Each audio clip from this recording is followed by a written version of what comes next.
నమస్తే folks, welcome to my channel. Folks, ప్రాణం ఉన్నంత వరకు మట్టి మన కాళ్ళ కింద, ప్రాణం పోయాక మట్టి మన శరీరంపై ఉంటుంది. సంపాదించింది ఏది మనది కాదు, ఒక మంచితనం, పుణ్యం, ఎదుటివారి హృదయంలో ప్రేమ తప్ప. అసలు నేను ఈ మాట చెప్పడానికి గల కారణం controversial heroine Poonam Pandey. Indian సినిమాల్లో చాలా తక్కువ మంది ఆర్టిస్టులు మాత్రమే ప్రత్యేకమైన గుర్తింపును తెచ్చుకొని నేషనల్ క్రేజ్ని సొంతం చేసుకున్నారు. అలాంటి వారిలో పూనం పాండే కూడా ఒకరు. మోడలింగ్ చేస్తున్నప్పుడే సెన్సేషన్ అయిన ఈమె ఆ తర్వాత తన వ్యవహార శైలితో నిత్యం వార్తల్లో నిలుస్తూనే వచ్చింది. ఫలితంగా తక్కువ వయసులోనే ఎంతో ఎత్తుకు చేరుకుంది. అలా ఈ మధ్య కాలంలోనే టీవీ షోస్లో వరుస ఆఫర్లని దక్కించుకుంటూ ముందుకు సాగింది. అలా అంతా సాఫీగా సాగుతున్నప్పుడే పూనం మరణించింది అంటూ సోషల్ మీడియాలో ఒక పోస్టు సంచలనంగా మారింది. ఇక సెన్సేషనల్ హీరోయిన్ పూనం పాండే ఈ లోకాన్ని వదిలి వెళ్ళిపోయినట్టు ఆమె అఫీషియల్ ఇన్స్టాగ్రామ్ నుండి ఒక పోస్టు ప్రత్యక్షమైంది. అందులో, ఈ ఉదయం మాకు చాలా కష్టమైంది. మా ప్రియమైన పూనం సర్వైకల్ క్యాన్సర్తో మరణించింది. ఈ విషయాన్ని మీకు తెలియజేసేందుకు చాలా బాధపడుతున్నాము. ఈ దుఃఖ సమయంలో మాకు అందరూ అండగా నిలవాలని, సహకరించాలని కోరుకుంటున్నాము అని ప్రకటించడంతో ఇప్పుడు ఈ న్యూస్ దేశవ్యాప్తంగా సెన్సేషన్ గా మారింది. అయితే కొంతమంది పూనం నిజంగానే కన్ను మూసిందా, లేక ఏదైనా ప్రచారంలో భాగంగా ఇలా పోస్ట్ చేసిందా అనే డిస్కషన్ కూడా జరుపుతున్నారు. అసలు పూనం పాండే మరణం వెనుకున్న రహస్యం ఏంటి? పూనం నీలి చిత్రాల ద్వారానే డబ్బు సంపాదించేదా? నిజంగానే పూనం ప్రైవేట్ పార్టీస్లో వ్యభిచారం చేసేదా? బిగ్ బాస్ ఆఫర్ని ఎందుకు ఈమె రిజెక్ట్ చేసింది? సినిమాల్లో పూనం సక్సెస్ కాకపోవడానికి గల కారణాలేంటి? పెళ్లైన 10 రోజులకే భర్తకు ఎందుకు విడాకులు ఇచ్చింది? పూనం పాండే వల్లే శిల్పా శెట్టి భర్త రాజకుంద్ర జైలుకు వెళ్ళాడా అనే నమ్మలేని నిజాల్ని ఈ వీడియోలో చెప్పడానికి నేను ప్రయత్నిస్తాను. మీరు మాత్రం ఈ వీడియోని పూర్తిగా చూడండి. ఫోక్స్, ఎవరెంత చనువు ఇచ్చినా మనం మన హద్దుల్లోనే ఉండాలి. ఎందుకంటే కెరటాలు తీరాన్ని తాకితే వినోదం, దాటితే విధ్వంసం. పూనం పాండే ఈమె 1991 మార్చి 11న ఉత్తరప్రదేశ్లోని కాన్పూర్లో ఒక బ్రాహ్మణ్ ఫ్యామిలీలో జన్మించింది. తండ్రి శోభనాథ్ పాండే, తల్లి విద్యా పాండే. ఈమెకు నీలేష్ పాండే అనే అన్నయ్య, శ్రద్ధా పాండే అనే చెల్లెలు కూడా ఉంది. ఇక ఈమె తండ్రి డెంటిస్ట్గా పనిచేస్తే తల్లి హౌస్ వైఫ్గా ఉండేది. అలా తండ్రికి పని నిమిత్తం కాన్పూర్ నుండి బాంబేకి రావాల్సి వచ్చింది. దీంతో ఫ్యామిలీ మొత్తం పూనం 5 ఏళ్లున్నప్పుడే బాంబేకి వచ్చి సెటిల్ అయ్యారు. ఇక అలా పూనం తన స్కూలింగ్ ని ముంబైలోని లిటిల్ ఫ్లవర్ స్కూల్లో చదివింది. చదువుల్లో చురుగ్గా లేని పూనం 10th ఫెయిల్ అవ్వడంతో చదువులకి ఫుల్ స్టాప్ పెట్టేసింది. ఇక ఇదిలా ఉంటే ముంబై లాంటి రంగుల ప్రపంచంలో పెరిగిన పూనంకి మోడలింగ్, యాక్టింగ్ మీద ఇంట్రెస్ట్ ఏర్పడింది. ఇక ఇదే విషయం తల్లిదండ్రికి చెప్పగా తల్లి అందుకు ముందుగా ఒప్పుకోలేదు గాని తండ్రి కూతురు ఆశని కాదనలేక సపోర్ట్ చేశాడు. ఇక ఇదిలా ఉంటే 2007లో గ్లాడ్రాక్స్ అనే కాంటెస్ట్ కి మోడల్స్ కావాలని బాంబేలో పెద్దగా హోర్డింగ్స్ ని పెట్టడం జరిగింది. ఇక ఒకవేళ ఆ షోలో విన్ అయితే వారు ఇంటర్నేషనల్ మోడలింగ్ లో పార్టిసిపేట్ చేయడంతో పాటు గ్లాడ్రాక్స్ మ్యాగజైన్ లో బికినీ ఫోటోలు వేస్తూ ఫేమస్ చేస్తారని, దీంతో సినిమా ఆఫర్స్ ఈజీగా వస్తాయని అందరూ ఆ షోలో పార్టిసిపేట్ చేయడానికి ఇంట్రెస్ట్ చూపించేవారు. ఇక అలా పూనం ఎప్పుడైతే ఆ హోర్డింగ్స్ ని చూసిందో వెంటనే ఆలోచించకుండా అందులో పార్టిసిపేట్ చేయాలనుకుంది. అలా ముంబైలో ఆర్గనైజ్ చేసిన ఆడిషన్ లో పార్టిసిపేట్ చేయగా అప్పటికే అందులో 1000కి పైగా అమ్మాయిలు పార్టిసిపేట్ చేయడం జరిగింది. ఇక అలా ఆడిషన్ రౌండ్ లో పూనం సెలెక్ట్ అయ్యి రకరకాల బికినీ డ్రెస్సులు వేస్తూ స్టైలిష్ గా పోజెస్ ఇస్తూ 3వ రౌండ్ వరకు వెళ్ళింది. కానీ అందులో విన్ అవ్వలేకపోయింది. దీంతో కొన్ని మోడలింగ్ షోస్ లోనూ పార్టిసిపేట్ చేసింది, కానీ అందులోనూ అంతలా గుర్తింపు పొందలేకపోయింది. ఇక ఇదిలా ఉన్నప్పుడే అప్పట్లో ఒక అమ్మాయి మోడలింగ్ లో రాణించాలంటే కింగ్ ఫిషర్ క్యాలెండర్ మోడల్ గా చేస్తే ఆ మోడల్స్ కి సినిమాల్లో అవకాశాలు ఈజీగా వస్తాయి కాబట్టి కింగ్ ఫిషర్ క్యాలెండర్ హంట్ లో పూనం పార్టిసిపేట్ చేయాలనుకుంది. కానీ ఈమె అందులో ఎంత ఎక్స్పోజ్ చేసినా ఇతర మోడల్స్ లాగా అన్నింటికీ సిద్ధంగా లేకపోవడంతో ఫస్ట్ రౌండ్ లోనే ఈమెను ఎలిమినేట్ చేశారు. ఇక ఈ రిజెక్షన్ తో విసుగు చెందిన పూనం ఎలాగైనా మంచి గుర్తింపుతో పాటు సక్సెస్ అవ్వాలని కొన్ని మోడలింగ్ ఏజెంట్స్ ని కాంటాక్ట్ అవ్వడం జరిగింది. అలా వారు ఈమెతో అన్నింటికీ సిద్ధంగా ఉంటేనే ఈ మోడలింగ్ లో రాణించగలవని, అంతేకాకుండా సోషల్ మీడియాలో ఎప్పుడూ యాక్టివ్గా ఉంటూ బోల్డ్ పిక్స్ ని అప్లోడ్ చేస్తే ఆటోమేటికల్ గా కొంతవరకు ఫేమస్ అవ్వచ్చని చెప్పడంతో అప్పటి నుండి పూనం బోల్డ్ గా ఫోటోషూట్ ని చేస్తూ సోషల్ మీడియాలో యాక్టివ్గా ఉన్న అంతలా ఫాలోవర్స్ రాకపోయేసరికి ఈమె 2011లో తన సోషల్ మీడియాలో ఒక పోస్ట్ ని వేయడం జరిగింది. అందులో ఇండియా 2011 క్రికెట్ వరల్డ్ కప్ ని గెలిస్తే తన దుస్తువులన్నీ తొలగించి స్టేడియం చుట్టూ తిరుగుతానని, అలాగే క్రికెట్ టీం మెంబర్స్ అందరినీ కలుస్తానని పోస్ట్ చేయడంతో ఈమె పోస్ట్ తక్కువ సమయంలోనే వైరల్ అయి అది పేపర్స్, మ్యాగజైన్, సోషల్ మీడియాలో పూనం పాండే గురించి హల్చల్ అవ్వడం మొదలైంది. దీంతో ఈమె ఇండియాలో ఓవర్ నైట్ స్టార్ గా మారిపోయింది. నిజం చెప్పాలంటే పూనం నిజంగానే అలా చేస్తుందా లేదా చూడాలని చాలా మంది ఇండియా గెలవాలని కోరుకున్నారంటే అతిశయోక్తేమీ కాదు. ఇక అలా ఇండియా గెలిచింది. చెప్పిన విధంగానే పూనం నగ్నంగా తిరగడానికి రెడీ అయింది. కానీ ఒక అమ్మాయి నగ్నంగా స్టేడియంలో తిరగడానికి బీసీసీఐ ఒప్పుకోలేదు. అయినా మాట తప్పకూడదని పూనం నగ్నంగా వెనక్కి తిరిగి ఉన్న ఒక వీడియోని, కొన్ని ఫొటోస్ని సోషల్ మీడియాలో రిలీజ్ చేసింది. ఇక అప్పుడు ఈమె వయసు 20 సంవత్సరాలు మాత్రమే. అలా ఈమె ధైర్యాన్ని చూసి ప్రతి ఒక్కరూ ముక్కు మీద వేలేసుకున్నారు. ఇక అలా ఎప్పుడైతే ఈమె ఫోటోలు మీడియాలో వైరల్ అయ్యాయో, ఈమె తల్లిదండ్రులకు కూడా తెలిసి ఇంట్లో ఈమెను చితకబాది ఇకపైన మోడలింగ్ చేయకూడదని, త్వరలోనే పెళ్లి చేస్తాం, ఇంట్లోనే బుద్ధిగా ఉండమని చెప్పిన అప్పటికే తనకొచ్చిన పాపులారిటీ నషాలో ఉన్న పూనం ఇంట్లో నుండి బయటకు వచ్చేసి ఒక ఫ్లాట్ని రెంట్కి తీసుకొని అందులో ఉండేది. ఇక ఈమెకు వచ్చిన పాపులారిటీతోనే కొన్ని మోడలింగ్ అసైన్మెంట్స్ని, అడ్వర్టైజ్మెంట్లో నటించే అవకాశాలు కూడా వచ్చాయి. ఇక అలా 1 year తర్వాత అవి కూడా రావడం ఆగిపోయాయి. ఇక అలా మరోవైపు హిందీ సినిమాల్లో నటిద్దామని అవకాశాల కోసం ట్రై చేసినా ఎవరు ఈమెకు ఛాన్స్ ఇచ్చేవారు కాదు. దీంతో ఈమె దేని ద్వారా పాపులర్ అయిందో దాని ద్వారా శృంగార వీడియోలు చేయాలని, అందులోనే డబ్బుతో పాటు పేరు కూడా సంపాదించుకోవచ్చని ఈమె సొంతంగా ఓన్లీ ఫ్యాన్స్ అనే యాప్ని క్రియేట్ చేసుకొని అందులో ఈమె ప్రైవేట్ ఫొటోస్ని, వీడియోస్ని, లైవ్ స్ట్రీమింగ్ని కూడా షేర్ చేసేది. ఇక అలా పూనం అందానికి ఫిదా అయిన చాలా మంది కుర్రాళ్ళు డబ్బులు కట్టి ఆ యాప్లో చేరేవారు.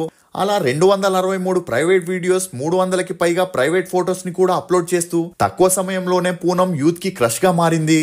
అలా ఈ పాపులారిటీతోనే ఫ్యాషన్ అనే మ్యాగజైన్ వారు ఈమెకు ఒక ఫోటోషూట్ని చేసి ఆ ఫొటోస్ని కవర్ పేజీలో వేయడంతో అందులోని బోల్డ్ పిక్స్ని చూసిన బాలీవుడ్లోని బి గ్రేడ్ మూవీస్ వారు ఈమెకు హీరోయిన్గా ఆఫర్ చేయడం మొదలెట్టారు. అలా మొదటిగా పూనంకి నషా అనే హిందీ మూవీలో నటించే అవకాశం వచ్చింది. ఇక ఈ మూవీలో ఒక స్టూడెంట్ టీచర్తో ప్రేమలో పడి వారిద్దరి మధ్య జరిగే సన్నివేశాల్ని మూవీగా చేయడం జరిగింది. అలా ఈ మూవీ 4 కోట్లతో 2013 జూలై 26న రిలీజ్ చేయగా 10 కోట్లని కలెక్ట్ చేసింది. ఇక ఇదిలా ఉంటే ఈమె సోషల్ మీడియాలో కొన్ని బోల్డ్ పిక్స్ ని అప్లోడ్ చేస్తుండడంతో ఆ అకౌంట్ ని కూడా బ్యాన్ చేశారు. అంతేకాకుండా ఈమె క్రియేట్ చేసిన యాప్ ని కూడా గూగుల్ బ్యాన్ చేసింది.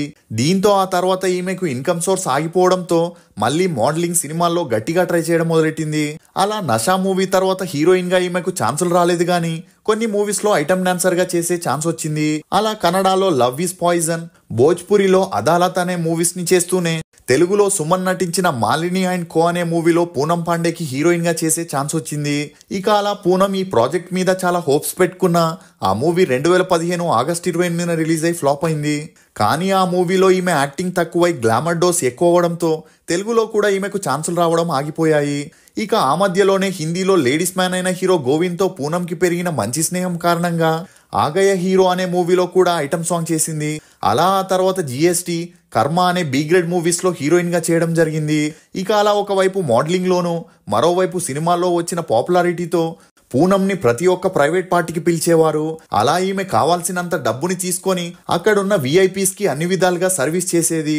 ఇక అలా ఇండియాలో మాత్రమే కాకుండా పూనం తరచూ యుఎస్ఏ, యూకే, ఆస్ట్రేలియా, కెనడా అని తరచూ ప్రైవేట్ పార్టీస్ కి వెళ్లి వ్యభిచారం కూడా చేయడంతో అతి తక్కువ సమయంలోనే ఈమె 90 కోట్ల నెట్వర్త్ కి అధిపతి అయింది. ఇక అలా పూనంకి యూత్ లో ఉండే క్రేజ్ తోనే హిందీలోని కలర్స్ ఛానల్ వారు బిగ్ బాస్ 7 కి ఈమెకు ఆఫర్ ఇచ్చారు. కానీ అందులోకి వెళ్ళడానికి ఈమె ఒప్పుకోలేదు. అంతేకాకుండా ఈమెకి మిగతా కంటెస్టెంట్స్ కంటే ఎక్కువ డబ్బులు ఇస్తామని చెప్పినా అందుకు ఈమె ఒప్పుకోలేదు. ఇక ఇదే విషయంపై మీడియా వారు అడగగా అందుకు ఈమె చెబుతూ, వారిచ్చే డబ్బుని నేను 2 రోజుల్లోనే సంపాదిస్తాను. అంతేకాకుండా నేను చాలా ప్రైవేట్ పర్సన్ని, నా పర్సనల్ లైఫ్ని అందరి ముందు షోలో పంచుకోలేను. అందుకే 2023 వరకు వారు ఆఫర్ చేసినా నేను వెళ్ళట్లేదని చెప్పుకొచ్చింది. ఇక అలా కలర్స్ లో జరిగిన కొన్ని షోస్ అయిన ఖత్రోం కి ఖిలాడి, లాకప్ అనే ప్రోగ్రామ్స్ లో కూడా ఈమె పాల్గొనింది. అలా ఆ షోస్ కి ఈమె 50 లక్షలకి పైగా డిమాండ్ చేసినా వారందుకు ఒప్పుకోవడం జరిగింది. అలా ఆ తర్వాత పూనంకి సినిమాల్లో ఛాన్సులు రాకపోయేసరికి కొన్ని సీరియల్స్ లోనూ చిన్న చితక పాత్రల్లో నటించింది. అలా టోటల్ నాదానియన్స్, జలేబీ బాయ్, ప్యార్ మొహబ్బత్, ఇష్క్ అని చేసింది. ఇక అదే సమయంలో కరణ్ వీర్ బోహ్రా అనే సీరియల్ ఆర్టిస్ట్ తో పూనంకి మంచి పరిచయం పెరిగి ఆ పరిచయం కాస్త సన్నిహిత్యంగా మారి వీరిద్దరూ డేట్ చేయడం మొదలెట్టారు. కానీ అప్పటికే పెళ్ళైన కరణ్ తో పూనం రిలేషన్ 1 year లోనే బ్రేకప్ అయిపోయింది. ఇక ఇదిలా ఉంటే మూవీ ఆల్బమ్ సాంగ్ డైరెక్టర్ అయిన శామ్ అహ్మద్ బాంబే అనే వ్యక్తిని ఒక ఆల్బమ్ సాంగ్ కోసం పూనం కలవడం జరిగింది. ఇక ఈ శామ్ అహ్మద్ బాంబే అప్పటికే 2 మూవీస్ కి డైరెక్షన్ చేసి 10 ఆల్బమ్ సాంగ్స్ ని డైరెక్ట్ చేయడం జరిగింది. అంతేకాకుండా ఇతనికి అప్పటికే పెళ్ళ 2 పిల్లలు కూడా ఉన్నప్పటికీ పూనంతో పెరిగిన మంచి సన్నిహిత్యం కారణంగా వీరిద్దరూ లివింగ్ టుగెదర్ లో ఉంటూ వచ్చారు. ఇక అలా శామ్ సహాయంతో పూనం ఎలాగైనా తన కెరియర్ ని మెరుగుపరుచుకోవాలని అతనితో క్లోజ్ గా ఉండేది. అలా ఆ తర్వాత ఈమె ఎన్ని రోజులు వెయిట్ చేసినా అతని ద్వారా ఈమెకు ఎలాంటి సినిమాల్లో ఛాన్సులు రాలేదు. కానీ అప్పటి వరకు మద్యం అలవాటున్న పూనం ఆ తర్వాత మత్తుమందుకు కూడా అలవాటు పడింది. ఇక ఇదిలా ఉంటే అప్పటికే శిల్పా శెట్టి హస్బెండ్ రాజ్ కుంద్రా కొంతమంది హీరోయిన్స్ ని, ఫేడ్ అవుట్ ఆర్టిస్ట్లని, మోడల్స్ ని పెట్టుకొని శృంగార చిత్రాలను చేసి వాటిని తన వెబ్సైట్ లో అప్లోడ్ చేసి బాగా డబ్బును సంపాదిస్తుండేవాడు. ఇక అలా పూనం పాండేకి రాజ్ కుంద్రా కాల్ చేసి శృంగార చిత్రాల్లో నటించమని ఫోర్స్ చేయగా అప్పటికే పూనం శామ్తో రిలేషన్లో ఉండడంతో పూనం నిరాకరించింది. దీంతో ఒకవేళ నువ్వు నటించకపోతే నిన్ను ఈ భూమి మీద లేకుండా చేస్తానని రాజ్ కుంద్రా బెదిరించడంతో అతని బెదిరింపులకు భయపడిన పూనం ఇమీడియట్ గా పోలీస్ కంప్లైంట్ ఇవ్వడం జరిగింది. కానీ రాజ్ కుంద్రాకి ఉన్న డబ్బు పలుకుబడితో పోలీసులు ఇతని మీద ఎలాంటి యాక్షన్ తీసుకోలేదు. అలా ఆ తర్వాత పూనం ఈ ఇష్యూని పెద్దదిగా చేయడంతో ఇతనికి సంబంధించిన వెబ్సైట్స్ ని, అతని వల్ల నష్టపోయిన అమ్మాయిల స్టేట్మెంట్స్ ని చూపించడంతో పోలీసులు రాజ్ కుంద్రా మెయింటైన్ చేస్తున్న వెబ్సైట్ ని బ్లాక్ చేసి అతన్ని అరెస్ట్ చేయడం జరిగింది. ఇక ఇదిలా ఉన్నప్పుడే పూనం తండ్రి హార్ట్అటాక్ తో మరణించడంతో ఇంటి బాధ్యతలన్నీ పూనం మీదే పడ్డాయి. అలా ఆ తర్వాత శామ్ ని తన భర్తకు విడాకులు ఇవ్వమని, ఇద్దరం పెళ్లి చేసుకుందామని పూనం ప్రెషర్ చేయగా అందుకు అతను మొదటి భార్యని వదులుకోలేనని సూటిగా చెప్పడం జరిగింది. దీంతో చేసేదేమీ లేక 2020 సెప్టెంబర్ 22న ముస్లిం సాంప్రదాయ ప్రకారం ఫ్యామిలీ సమక్షంలో పూనం శామ్ ని పెళ్లి చేసుకోవడం జరిగింది. ఇక ఇదిలా ఉంటే ఆ పెళ్లి తర్వాత కూడా పూనం కొన్ని మ్యాగజైన్స్ కోసం గోవాలో బట్టలు లేకుండా ఫోటోషూట్ ని, వీడియోస్ ని చేయడంతో ఈమె మీద గోవా పోలీసులు కేసుని ఫైల్ చేసి అరెస్ట్ చేశారు. అలా ఈ విషయంపై పెళ్లైన 10 రోజులకే భార్యాభర్తలిద్దరి మధ్య గొడవలు వచ్చి అవి తారాస్థాయికి వెళ్లి కొట్టుకునేదాకా వెళ్ళింది. ఇక ఈ గొడవల వల్లే పూనం తీవ్రంగా గాయపడడంతో ఈమె భర్త పైన అత్యాచారం, వేధింపుల కేసుని పెట్టి ఇతన్ని అరెస్ట్ చేపించడం జరిగింది. అలా 14 రోజుల రిమాండ్ తర్వాత బెయిల్ మీద శామ్ బయటకు వచ్చిన భర్త ప్రవర్తనతో అప్పటికే విసుగు చెందిన పూనం మళ్ళీ శృంగార సినిమాలను చేస్తూ డబ్బు కోసం ప్రైవేట్ పార్టీస్ కి వెళ్లేది. అంతేకాకుండా అప్పట్లో ఈమె అమ్మాయిలతో బలవంతంగా శృంగార సినిమాలు చేపిస్తుందని కొంతమంది ఈమెపై కేసుని పెట్టి అరెస్ట్ చేపించడం జరిగింది. దీంతో ఈమె భర్త ఈమెతో ఉండలేక విడాకులు ఇచ్చేసి మొదటి భార్య బిడ్డల దగ్గరికి వెళ్లిపోయాడు. అయినా ఇదంతా పట్టించుకోకుండా పూనం పరాస్కర్ అనే మోడల్ తో డేట్ చేస్తూ ముంబైలో ఒక థాయ్ మసాజ్ సెంటర్ ని కూడా ఓపెన్ చేసింది.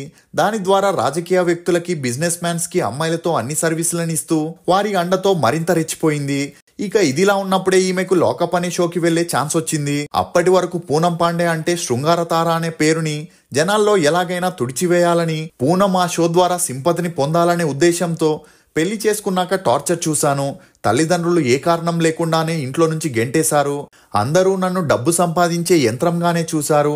నన్ను మీరు తిట్టుకునే ముందు అర్థం చేసుకోవడానికి ప్రయత్నించండి అంటూ తన ఆవేదనని ఆ షో ద్వారా చెప్పుకొచ్చింది. అంతేకాకుండా త్వరలోనే తన బాయ్ ఫ్రెండ్ అయిన పరాస్కర్ ని పెళ్లి చేసుకుంటానని అనౌన్స్ చేసింది.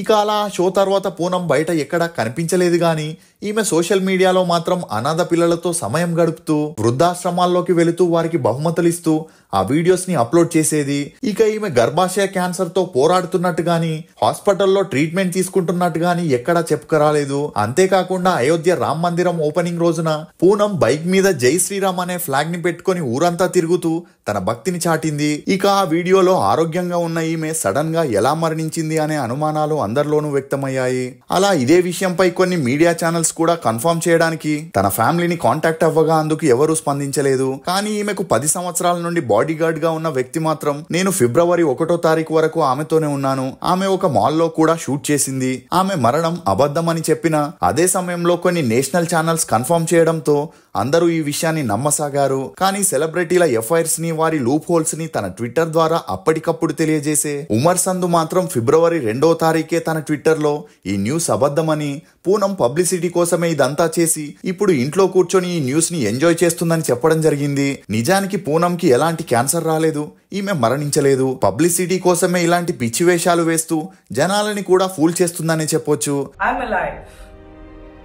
I didn't die because of cervical cancer. Unfortunately, I cannot say that about those hundreds and thousands of women who have lost their lives because of cervical cancer. It is not because they couldn't do anything about it, because they had no idea what to do. ఈమె చేసిన దాంట్లో ఎంతవరకు correct అనుకుంటున్నారో మీ అభిప్రాయాన్ని comment section లో తప్పకుండా తెలియజేయండి. మేం చేసిన ఈ వీడియో మీకు నచ్చినట్లయితే దయచేసి ఒక లైక్ ద్వారా మమ్మల్ని సపోర్ట్ చేయండి. ఫోక్స్ ఫలితం గురించి ఎంత శ్రద్ధ వహిస్తారో ఆ ఫలితాన్ని పొందడానికి ఉపయోగించే పద్ధతుల విషయాల్లో కూడా అంతే శ్రద్ధ పాటించాలి. ఇది ఫోక్స్ నటి పూనం పాండే గురించి కొన్ని నమ్మలేని నిజాలు. ఈ వీడియో మీద మీ అభిప్రాయాన్ని కమెంట్ సెక్షన్ లో తప్పకుండా తెలియజేయండి. For more interesting videos please subscribe to CR voice. Thank you.